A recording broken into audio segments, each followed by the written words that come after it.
Hello friends, फिर से आपके बीच में आ गए जस्ट लाइक एडिशन सर। आज न्यू टॉपिक के साथ आज समझेंगे ठोस अवस्था के एक नए टॉपिक को, ब्रावेज जालक तथा सप्त क्रिस्टलीय तंत्र।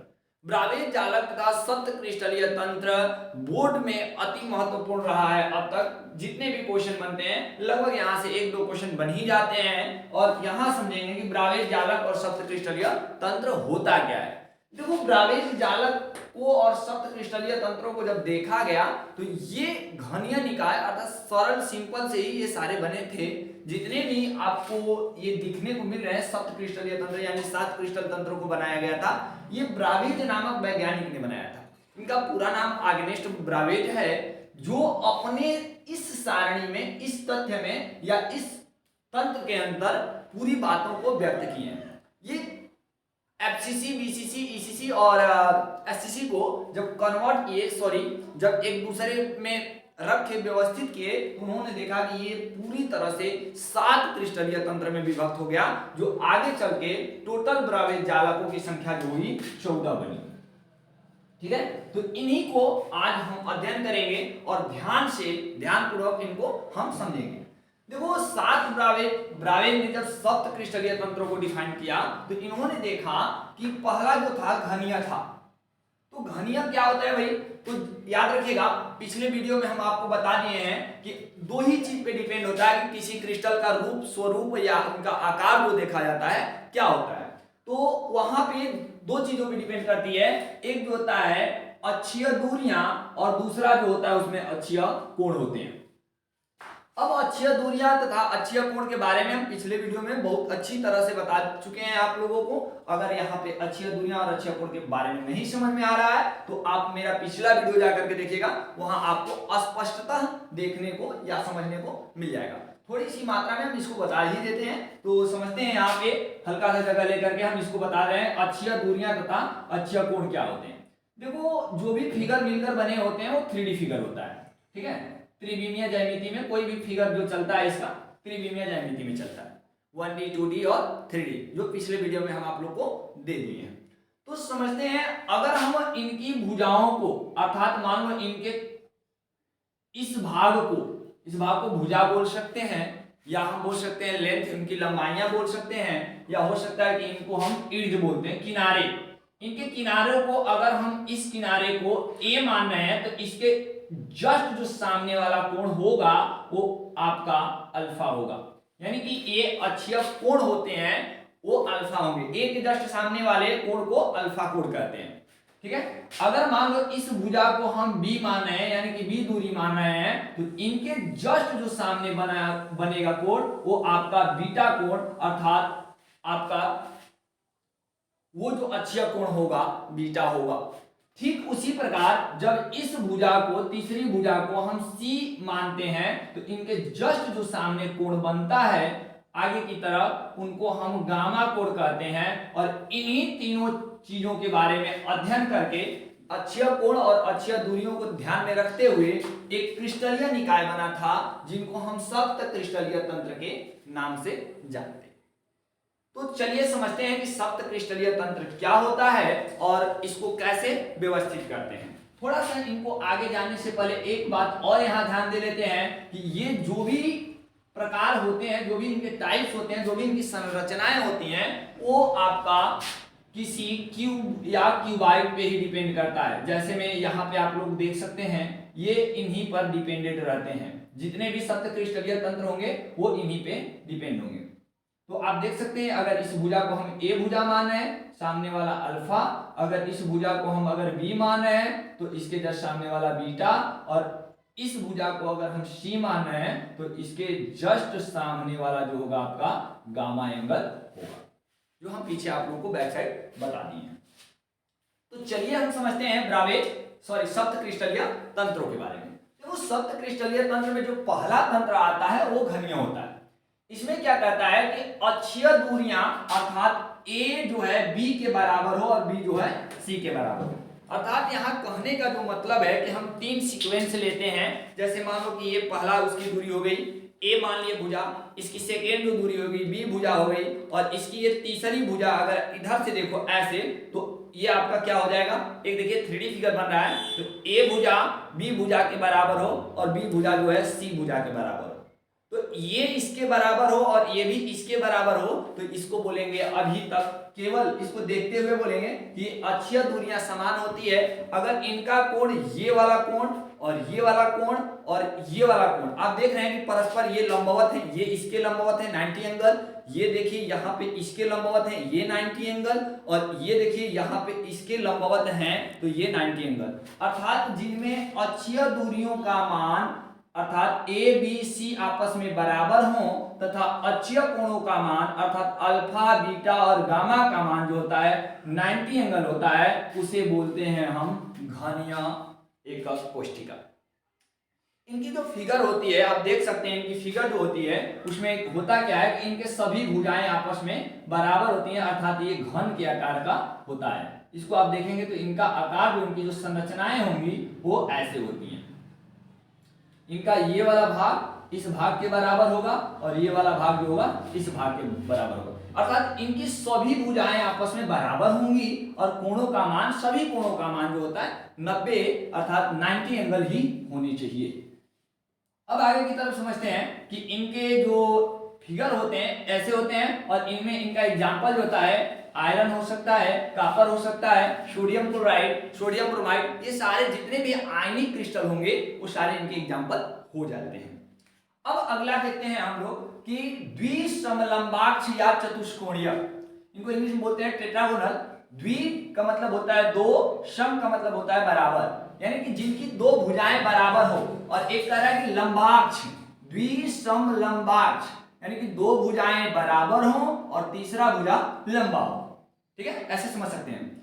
तो देखो ऐसे क्रिस्टलीय निकाय या ऐसे क्रिस्टलीय तंत्र जिनकी दो भुजाएं आपस में बराबर हो, अर्थात ए का मान बी के बराबर हो, दो भुजाएं बराबर हो, तथा तीसरा भुजा जो सी भुजा होती है वो क्या होती है, छोटी या बड़ी हो जाती है। जैसे मान लो कि ये आपकी ये भुजा है, ये भुजा है, दो भुजा आपस में दोनों मार्कर को देखेंगे तो दोनों की लंबाई सेम है, तो ए मान लो इनको, बी मान लो इनको, 80 मान लो इस पेन के कैप को हम यहाँ लगा दिए। तो देखो ध्यान से, ये भी आपका एक 3D जनरेट फिगर हो रहा है, जो ये और ये आपस में बराबर है, पर ये छोटा या बड़ा हो सकता है, कि ये इतना बड़ा हो जाए, तो ये डिपेंड करता है।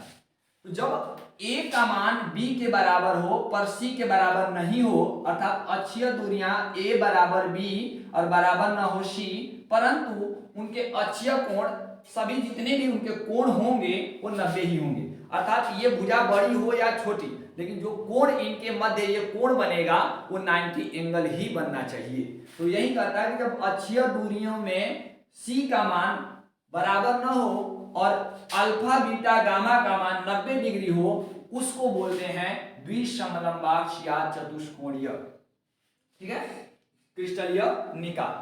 चलिए इसके बाद आगे ध्यान देते हैं, इनका एग्जाम्पल क्या होता है, जैसे एसएन होता है टीन, और टीन ऑक्साइड हो जाएगा, टिटेनियम ऑक्साइड हो जाएगा, ZnO2 हो जाता है, तो इनके सारे ये एग्जाम्पल हो जाते हैं।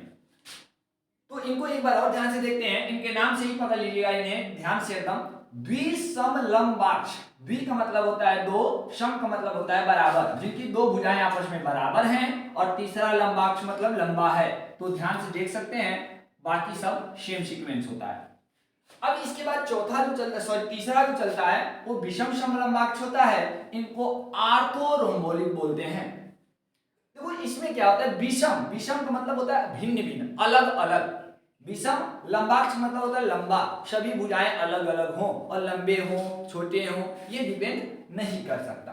तो विषम लंबाक्ष अर्थात आर्थोरोम्बोलिक यही कहता है कि जिनकी भुजाएं आपस में बराबर न हो। जैसे आप देख सकते हैं, एक भुजा इतना छोटा, एक भुजा बहुत बड़ा और एक भुजा बीच में, ऐसे। तो जब ए का मान, बी का मान और सी का मान आपस में बराबर न हो, परंतु उनके कोणों का मान 90 डिग्री हो, ठीक है, जैसे मकान बनता है तो मकान की सभी भुजाएं, देखो नीचे वाली भुजा, ये भुजा हो सकता है मकान ये लंबा हो जाए, ठीक है, यहां से आते हैं ऐसे, छोटा मान लो इतना छोटा, मकान के नीचे वाला है, ये हो सकता है कि और बड़ा, इतना बड़ा हो जाए, और इनकी जो ये वाली हो जाए और बड़ा हो जाए। तो इस तरह से हम कह सकते हैं कि जिनकी ABC का मान अर्थात उनकी अक्षीय दूरियां बराबर न हो, पर उनके बीच जो ऐसे जब चलेंगे, एक कितना भी लंबा चला जाए लेकिन कोण कितना बनेगा, 90 एंगल। ये कितना भी इधर लंबा चला जाएगा लेकिन कितना बनेगा 90 एंगल, और ये कितना भी इधर लंबा चाहे छोटा हो जाए ये कितना बनेगा 90 डिग्री यानी 90 एंगल। तो जिनके अक्षीय कोण आपस में बराबर अक्षीय दूरियां आपस में बराबर न हो पर अक्षीय कोणों का मान क्या होता है 90 डिग्री होता है, 90 एंगल होता है, उसको हम बोलते हैं विषम समलंबाट, यानी कि भिन्न भिन्न उनकी भुजाएं होनी चाहिए। अब इनके जो एग्जाम्पल होते हैं वो आयोडीन हो सकते हैं, पोटेशियम नाइट्रेट हो सकते हैं, सल्फर हो सकते हैं। ठीक है, इनकी जो फिगर आप देखना चाहोगे तो इनका फिगर कैसे बनता है इसमें आप देख सकते हो। इनका फिगर यहाँ पे, यहाँ ऐसे इनका फिगर चलता है।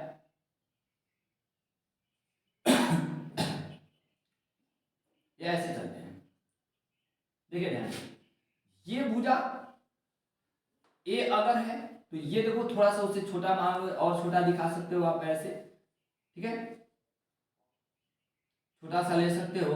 देखो ये भुजा की अपेक्षा ये भुजा छोटा है और ये भुजा बहुत बड़ी है, तो ऐसे दिखा सकते हो कि इनकी जो ये सीक्वेंस है वो किसका एग्जांपल हो सकते हैं, इनका एग्जांपल हो सकते हैं। जैसे अब आगे की तरफ बढ़ते हैं, इसके बाद चलते हैं हम एकंताक्ष, कह रहा है एकंताक्ष। अब देखो यहां अक्ष की बात ना करके एक कोण की बात करता है। एकंताक्ष में क्या होता है, वो अक्ष की बात ना करके अब कोणों की बात करता है, उनकी भुजाओं को छोड़, अक्षीय दूरियों को छोड़ के चलता है और अक्षीय कोणों का मान लेके चलता है। फिर इसमें क्या कहता है कि एकंताक्ष में कि इनके जो मान होते हैं अक्षीय दूरियां आपस में बराबर ना हो, अर्थात देखो लिखा गया है कि ए बराबर ना हो बी के और बी बराबर ना हो सी के, अर्थात अक्षीय दूरियां आपस में बराबर ना हो परंतु दो अक्षीय कोणों का मान 90 हो और तीसरा अक्षीय कोण का मान, याद रखेगा, वो गामा का जो मान होना चाहिए 90 ना हो पर 120 से ज्यादा भी नहीं होना चाहिए। ये इसकी बात कहा जाता है। समझ लीजिएगा एकंताक्ष मोनोक्लिनिक क्या है। मोनोक्लिनिक में यही कहता है कि जिनकी अक्षीय दूरियां बराबर ना हो, जिनकी अक्षीय दूरियां बराबर ना हो परंतु अक्षीय कोणों का मान 120 से गामा कम होना चाहिए और अल्फा बीटा का मान सदैव 190 एंगल का होना चाहिए। जैसे इसके एग्जाम्पल होते हैं चीनी, सल्फर और सुहागा, जिसको बोरेक्स बोला जाता है, सल्फर, चीनी, सुहागा, तो ये आपके एग्जाम्पल होंगे एकंताक्ष के। इस तरह से आगे जब चलेंगे तो एकंताक्ष का जो फिगर होता है याद रखिएगा वो कैसे बनता है, थोड़ा हल्का तिरछा होता है, जैसे किसी डब्बे को कोई प्रेशर दे करके, धक्का दे करके मोड़ दिया हो। इनका जो फिगर होता है ये ऐसे होते हैं सब, एकंताक्ष का ये फिगर होता है। ठीक है, लगता है कि कोई नीचे से धक्का दे करके सीधा उसको, जैसे नीचे एक प्लेट सीधी होती है और एक प्लेट उसकी हल्की सी तिरछी होती है, तो इस तरह से हम एकंताक्ष का एग्जांपल देख सकते हैं। आप देख सकते हो कि थोड़ा सा लग रहा है कि इधर उधर इसका बैलेंसिंग जो है गड़बड़ हो गया है, तो एकंताक्ष का ये एग्जांपल होता है। इसके बाद हम चलते हैं तृणताक्ष। तो तृणताक्ष को ट्राइक्लिनिक कहते हैं और तृणताक्ष अपने आप में एक बेहतर क्यूब होता है या बेहतर क्रिस्टलीय निकाय होते हैं। ज्यादातर एकंताक्ष और तृणताक्ष को ही क्वेश्चन में पूछे जाते हैं, तो यहाँ ध्यान देते हैं हम तृणताक्ष होता क्या है। तो कहता है कि जिनमें तृणताक्ष यानी अक्ष, इसमें भी अच्छी गड़बड़ आएंगे नहीं, अक्ष तो सेम रह रहे हैं, तो कह रहा है कि जिनमें अक्षीय दूरियों का मान बराबर न हो पर अक्षीय कोणों का मान, दो कोणों का मान 90 होता है।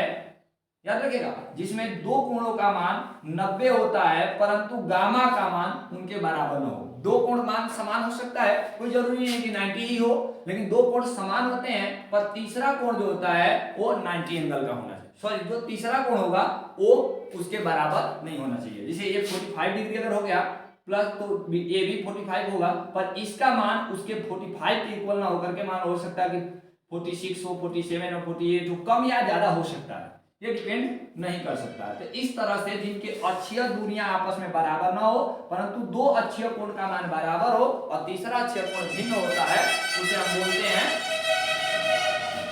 तृणताक्ष। इस तरह से तृणताक्ष को कंप्लीट करके हम आगे की तरफ चल रहे हैं त्रिसमताक्ष। तो वो उसी का प्रारूप होता है और इसको जब ध्यान देते हैं तो इनमें अक्षीय कोण आपस में बराबर नहीं होते थे परंतु इनमें क्या होता है कि सभी भुजाएं आपस में बराबर होती थी परंतु अक्षीय कोणों का मान, किसी भी कोण का मान 90 डिग्री नहीं होता था। इनका जैसे हम फिगर देखेंगे तो इनका फिगर ऐसे बनता है जैसे लगता है कि कोई वर्ग पिरामिडिया है। इनका एग्जाम्पल ऐसे बना दिया जाता है, थोड़ा इधर उधर, मतलब 90 एंगल से नहीं, मतलब मेजर नहीं किया जा सकता। आप देख सकते हो इसका उल्टा सीधा, इधर उधर मेजरमेंट जो होता है उल्टा सीधा होता है। 90 एंगल किसी का मान नहीं हो सकता। कोई भी इसकी जो भुजा होगी, देखो ये भुजा लग रही है कि 90 एंगल से ज्यादा है, ये भुजा देखो इधर 90, ये सीधा 90 होता, लेकिन ये 90 से कितना है, वो ज्यादा है, ये 90 से कम हो जाता है। मतलब इनकी भुजाएं क्या होती है ना कि आपस में इक्वल तो होती है, इनकी सारी भुजाएं आपस में इक्वल होंगी, पर उनके जो कोण होंगे उन 90 एंगल में कोई कोण जो होता है नहीं हो सकता है। इनके एग्जाम्पल क्या हो सकते हैं, जैसे एल्युमिनियम बॉक्साइट बोल सकते हैं, सोडियम नाइट्रेट बोल सकते हैं, पोटेशियम नाइट्रेट बोल सकते हैं। तो इसमें जितने भी बिलियनिया भाग होते हैं, बिलियन के भाग होते हैं जो घुलने वाले, वो सारे के सारे इसके एग्जाम्पल हो जाते हैं।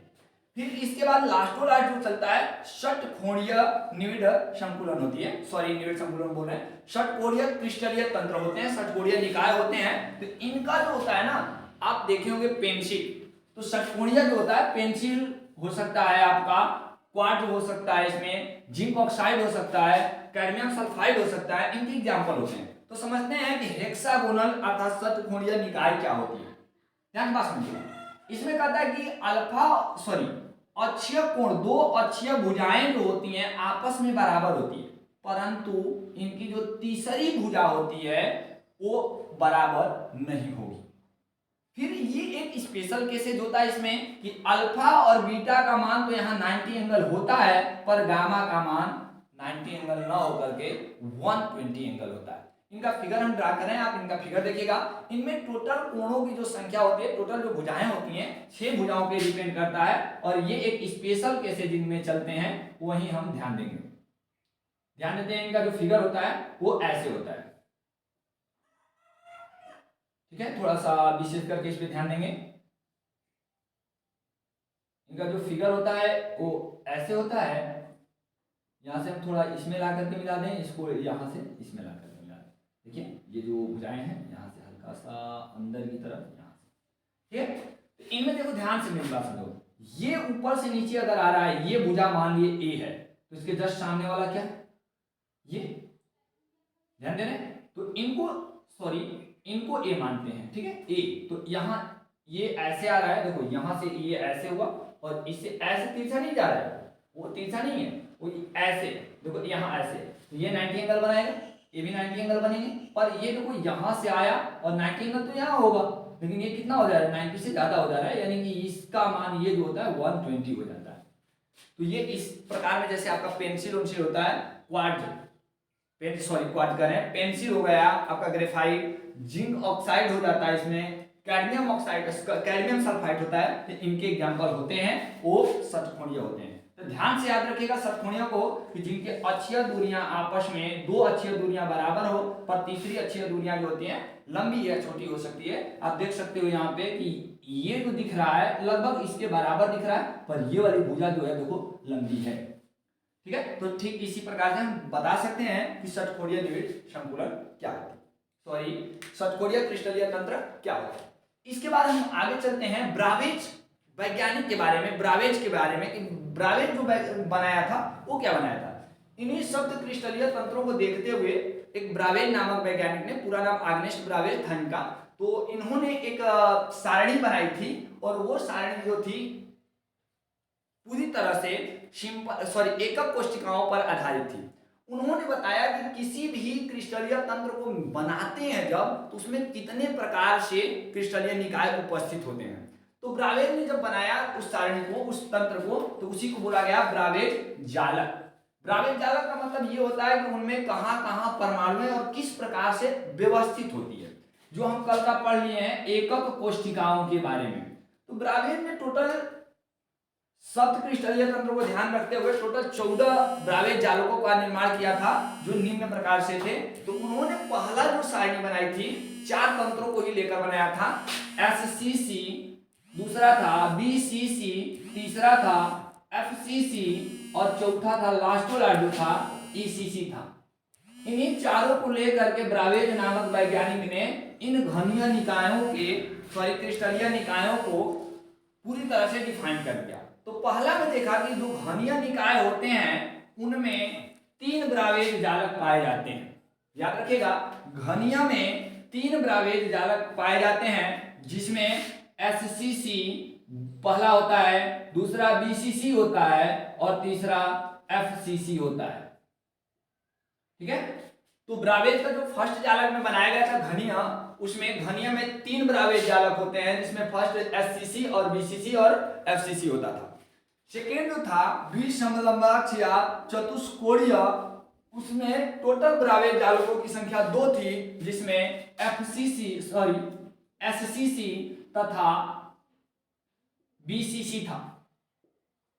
टोटल ब्रावेज जालकों की संख्या इसमें 2 थी, एससीसी और बीसीसी। तो आप लोगों को पता होगा कि एससीसी में परमाणु कहाँ होते हैं और बीसीसी में परमाणु कहाँ पाई जाती है।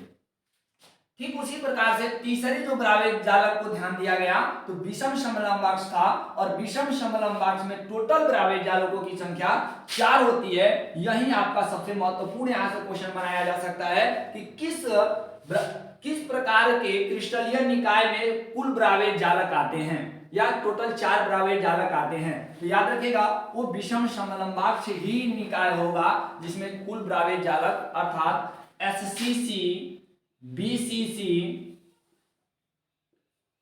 ईसीसी, एफसीसी तथा ईसीसी आते हैं।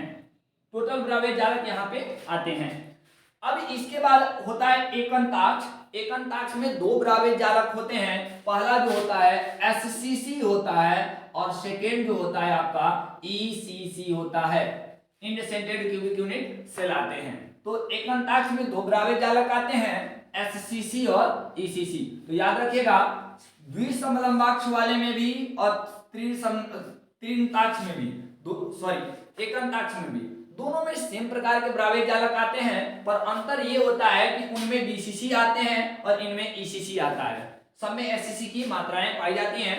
आगे तक हम देखते हैं कि त्रिनताक्ष, इस प्रकार के ब्रावेज जालक में टोटल 1-1 ब्रावेज जालक आते हैं, और जिनमें 1-1 ब्रावेज जालक आते हैं, याद रखिएगा, त्रिनताक्ष हो, त्रिसमनताक्ष हो या षटकोणीय हो, इनमें एससीसी ही व्यवस्था पाई जाती है। अर्थात इनकी सभी व्यवस्थाओं को हम अरेंज करते हैं तो इनमें एससीसी ही व्यवस्था पाई जाती है। ये सरल ही घनीय से मिलकर बने होते हैं। इस तरह ब्रावेज जालकों की टोटल गणना जब की जाती है तो इसमें देखी जाती है कि 3 ब्रावेज जालक इसमें एससीसी में घनीय निकाय में, 2 ब्रावेज जालक द्विसमलंबाक्ष या चतुष्कोणीय निकाय में, और 4 विषम समलंबाक्ष में, और 2 जो होते हैं एकंताक्ष में, 1 जो होता है त्रिनताक्ष में, और 1 जो होता है त्रिसमनताक्ष में, तथा 1 ही जो होता है षटकोणीय निकाय में पाए जाते हैं। इस तरह टोटल को अगर हम काउंट करते हैं तो 3 2 5 होता है, 5 4 9, 9 और 2 11, 1 12, 1 13, 1 14, अर्थात कुल ब्रावेज जालकों की संख्या 14 होती है।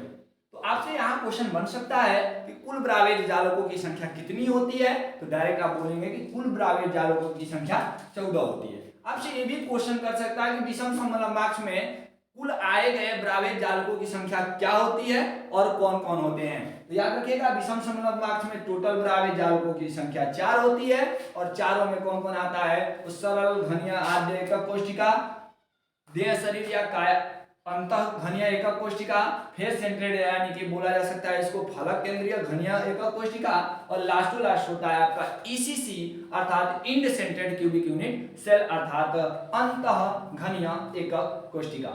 इस प्रकार से टोटल ब्रावेज जालक और सप्त क्रिस्टलीय तंत्रों को डिफाइन किया गया है। यदि हमारा वीडियो आपको अच्छा लगेगा तो ज्यादा से ज्यादा शेयर और लाइक करना मत भूलिएगा, और अगले टॉपिक के लिए हम मिलते हैं नेक्स्ट वीडियो में। तब तक के लिए धन्यवाद।